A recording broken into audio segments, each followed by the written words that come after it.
जंगल के किनारे एक छोटी सी झील थी जहां नीलू नाम की एक नीली आंखों वाली खरगोशनी रहती थी।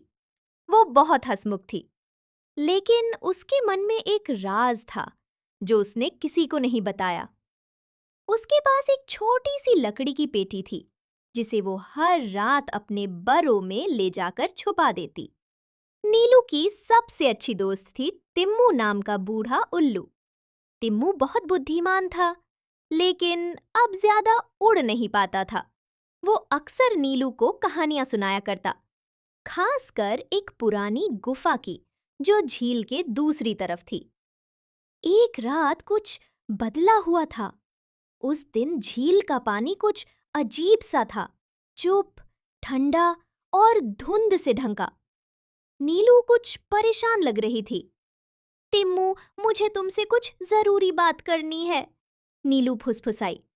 तिम्मू ने गंभीरता से पूछा, क्या हुआ नीलू? नीलू ने वो छोटी सी पेटी खोली। उसके अंदर थी एक चमकती हुई पुरानी चाबी और एक कागज जिस पर लिखा था, सच छुप नहीं सकता, गुफा में जो है वो सब कुछ बदल देगा। तिम्मू सन्न रह गया। ये वही गुफा है ना जिसकी मैं कहानियां सुनाया करता था, लेकिन वो तो बस कहानी थी। नहीं तिम्मू, नीलू बोली, मैंने उस गुफा को देखा है और वो चाबी उसी का दरवाजा खोलती है। गुफा की ओर सफर नीलू और तिम्मू ने तय किया कि सुबह होने से पहले ही वो गुफा तक पहुंच जाएंगे। रात गहरी होती जा रही थी।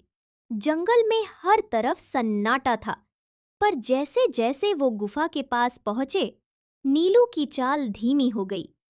तिम्मू, मुझे डर लग रहा है, उसने कहा। तिम्मू ने नर्म आवाज में कहा, सच का रास्ता हमेशा डरावना लगता है, चलो मैं तुम्हारे साथ हूं। जैसे ही उन्होंने गुफा का दरवाजा खोला, एक गहरी रोशनी अंदर से फैली। भीतर पत्थरों पर कुछ लिखा था, एक सच जिसे नीलू सालों से छुपा रही थी। गुफा का राज, गुफा में नीलू की मां की तस्वीर थी और साथ में एक पत्र। मेरी प्यारी नीलू, अगर तुम ये पढ़ रही हो तो तुम सच्चे दिल वाली बन चुकी हो। ये गुफा एक खजाना नहीं, तुम्हारा अतीत है। मैं तुम्हें छोड़कर इसलिए गई थी क्योंकि जंगल के कुछ जानवर लालच में अंधे हो गए थे। मैं तुम्हें बचाना चाहती थी। अब जब तुम यहाँ आई हो, तो दूसरों को सच्चाई बताओ और उन्हें बदलने की कोशिश करो। नीलू की आंखों से आंसू बह निकले।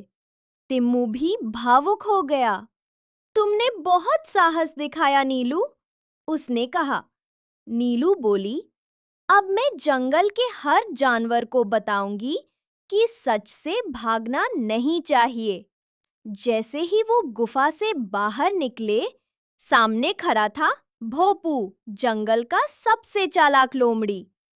तो ये रही वो चाबी और वो गुफा। अब खजाना मेरा, नीलू ने शांति से जवाब दिया। ये खजाना तुम्हारे काम का नहीं भोपू, ये किसी को भी बदल सकता है अगर वो सच को अपनाए। भोपू ने झांक कर देखा और चुपचाप लौट गया। शायद उसमें भी कुछ बदल गया था। अंत में झील के किनारे नीलू ने वो चाबी पानी में बहा दी, क्योंकि अब उसे चाबी की जरूरत नहीं थी। वो खुद ही सच्चाई की रखवाली बन चुकी थी। सीख, सच चाहे जितना भी पुराना हो, वो एक दिन सामने आता है और जो उसका सामना करता है वही सच्चा नायक होता है।